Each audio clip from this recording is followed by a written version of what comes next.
It's all aboard this week on Songs of Praise as I step back in time to the age of steam and journey along the famous Carlisle to Settle line. We're here at Carlisle, heading south. I'm getting on board. Come on, let's go. My route today takes me across the magnificent Ribblehead Viaduct, and I'll be finding out about the workers who risked their lives to build this remarkable bridge. Also on today's programme, Kate Botley meets a mother determined to make sure the tragic loss of her son due to a gambling addiction wasn't in vain. All I want to do is to prevent other people going through the same hell, because it was hell, as we did. And Richard Taylor is on Pendle Hill looking for the birthplace of the Quakers.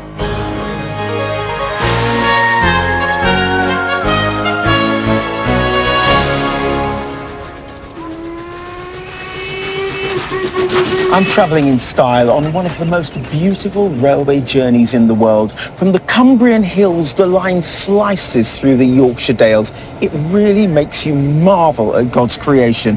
In fact, it makes me want to sing out loud, except that I don't want to get thrown off the train.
The Settle to Carlisle line opened in 1876. Along the 72 miles of track are 15 tunnels and 24 viaducts. Today, people have travelled far and wide to ride on this historic railway. It's the most beautiful scenic route. I mean, there's countryside here none of us have ever seen, and it is truly spectacular. I love riding this line. It's my favourite railway line. Steam locomotives, they excite all the senses. They're beautiful to look at, beautiful to listen to, and even the smell is just wonderful. And this is the moment all the passengers and sightseers have been waiting for, crossing the famous Ribblehead Viaduct. At a quarter of a mile long with 24 arches, some up to 165 feet high, it's astonishing to think that this viaduct was built using mostly manual labour. Before joining the train, I took a closer look at this magnificent example of Victorian engineering with railway historian Brian Gray. Hello Brian, lovely to meet you. Brian, this is spectacular. How was it built? It was built by navvies. Navvies were the navigators of the canal age. The navigator was short of navvy. So the railway navvies built this viaduct and this railway. They came from all over England and Scotland and Ireland, and they moved from project to project. Probably 2,000 people were involved in total in building this railway line. So they had to establish really a small town here in which they lived for 6 years. But where we're standing, they built a town. It was actually a set of 9 individual communities, and they gave them names. So we had Jericho and Jerusalem because they had rudimentary Bible knowledge. Up on the hill behind us in a slightly posher area was Belgravia. On average there were 7 people living in a hut, and there were a lot of children, so about 100 children under 10 lived on this site. When you're over 10 you started working, of course. So what did they do for schools?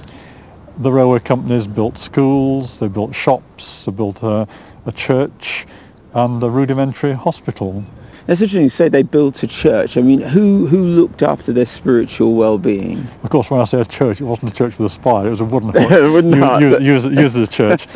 Well, this was the Victorian age when people, I think the great managers, entrepreneurs of the day, did care actually about the spiritual well-being of the workers. And of course they thought that people who were looked after would work harder as well. The railway company paid for 2 ministers who would talk to them, preaching to them and being there for them, particularly sitting with their, on their sick beds, for example, when they were ill, and just giving them encouragement when they were perhaps depressed at living in such a wild place.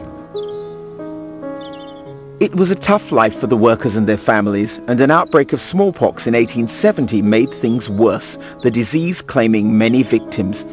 In this local church in Chapel Le Dale, the number of funerals went up from 2 a year to 60. David, this is a plaque that the railway company erected to commemorate all the navvies and their families who lost their lives during the construction of the railway. Around 200 of them, including children, are buried in the churchyard. They couldn't afford proper graves and memorials, so this is one large mass grave. It is really difficult to believe that these people gave up their lives for a railway that is just a short distance from where we stand today. But at least the viaduct still stands as a memorial to all they gave.